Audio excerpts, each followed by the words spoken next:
کیسه د هوټل یوې کمرې نه شروع کیږي چې یو سړی چې نوم یې کارټر دی د څو ګنټو نه په کمره کې بېهوشه پروت دی چې کله دی په هوش کې راشي نو څه ګوري چې د نه غیر چاپیره د اپریشن ډیر سامان پروت دی او د خپل تیر شوی جون بیخي یاد نه وي مطلب د یاداش بالکل ختم شوی وي دی لا په خپل ځان پوی نه وي چې په دې کې څو کسان کمرې ته راننوځي او د ډاکټر جنګ باره کې د تفتیش شروع کی کارټر ورته وایي چې زما خو په هیڅ سم سرکار نه کوي خو دوی ورته په خپل موبایل کې یو ویډیو ښیي چې څه د وجه کارټر هوش والوزي ځکه چې په دې ویډیو کې کارټر خپل ډاکټر جنګ اغوا کړو په دې کې د کمرې المارۍ نه فون आवाज راشي کارټر چې څنګه فون اوچت کی نو د وی جنې आवाज ورته راشي او د جنې ته وایي چې تاسو خو یې کوم جنې ولړه فون دی لورګه او د جنې چې څنګه فون وخت جوخ کی نو د ماکی سره د سر تس نسلار شي او بیا د موبایل ول جنې د په وکی و چې تاسو نوم کارټر دی او تاسو په وکی یو ډیوایس لګیدل دی او زما وا صرف تورې دی شي پر روانو شلو سکندو کې دلته یو غټه دماکه کېدواله او چې څومره زر کې دی شه دې نه ځان وباسه کارټر د سوچ کول نه مخکې د کړکۍ نه بهر وباندي او د په سمدستي دا کمره یو غټه دماکې سره والوزي چې کله د کارټر سترګې یو ځل بیا وغړېږي نو ځان یو غټ ټپ کې ویني او غیر چاپیره د بدمعشانو او د ګنګسټرانو یو ډله ولاړه وي هغه په وخت کې جنې ورته و چې سمدستي د غزنه تېښته کوه خو د خبرو په دوران کې ګنګسټرانو ته داسې وښکاري چې کارټر د پولیس سړی دی نو بس بیا سو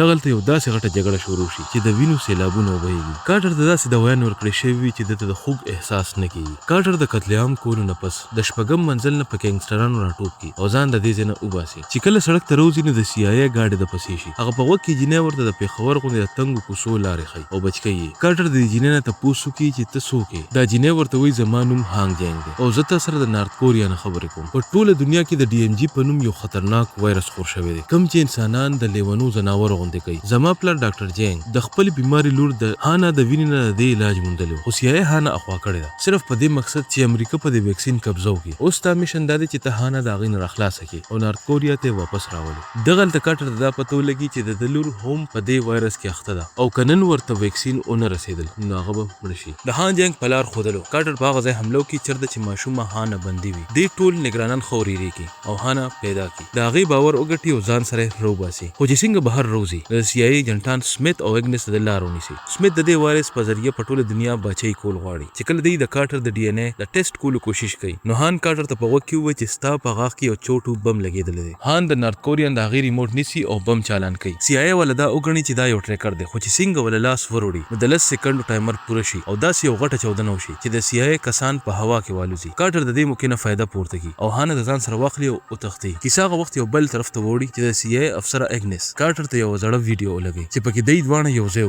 دا ورته وایي چې ستا اصل نوم مایکل بن دی او نارت کوریا ول پتا دروغ وي د دې اور دوسر کارټر په سوچونو کې ډوب شي چې پچا باور وکړي د هان نه پټ د اګنس ملاوي لپاره په بس کې کینی په چې څنګه دغه تور رسیږي نه سرګند کسان په اګنس باندې دزیو کی او غمړه کی کارټر په داسې حالات کې هانه واخلي او منډه کی خو په لار کې یو سو بایکرز په د حملو کی او هانه ته وتختی کارټر یو ځل بیا د خپل سر پروا نه کی او په یو خطرناک مقابله کې دا ټول مړ کی او هانه یو ځل بیا راخلاص کی اوس کارټر هانه د ایرپورټ په لارې د ساوث کوریا د انټيليجنس د ډایریکټر کیم سره په یو شخصي جټ کې نارت کوریا ته روان شي خو په جهاز کې د نن د کارګو په برخه کې یو وایرس ځپل لیونی انسان په دې حملو کې په جهاز کې د نن ډزي او تیښته شروع شي او د یوې چودنې له عمله په جهاز کې یو غټ سوري جوړ شي کارټر د پیراشوټ نه بغیر په هوا کې لاندې ټوپ کی ترسو هانه بچي او په هوا کې د دشمن سره د جنگ کولو نه وروسته پیراشوټ خلاص کی او د یو روان ګاډي په چت باندې راپروزي په هر حال د دوانه د نارت کوریا سرحد ته ننوزي چرته چې د نارت کوریا فوج د دې مرستو کی دغه د کارټر په اول ځل هان جنگ ویني د چا واسي د سحر راسي د په غوږ کې غږیدو خو د کیسې د ټول نه غټ راز لا پاتې د نارت کوریا ملټری جنرال کیم په اصل کې د ټوله لوبي ماستر مایند د وسل چې دا وایرس خور کی او په ټوله دنیا د حکمرانی وکي په دغه وخت کې د کارټر یاداش واپس راشي او د تر یاد شي چې هم دی جنرال کیم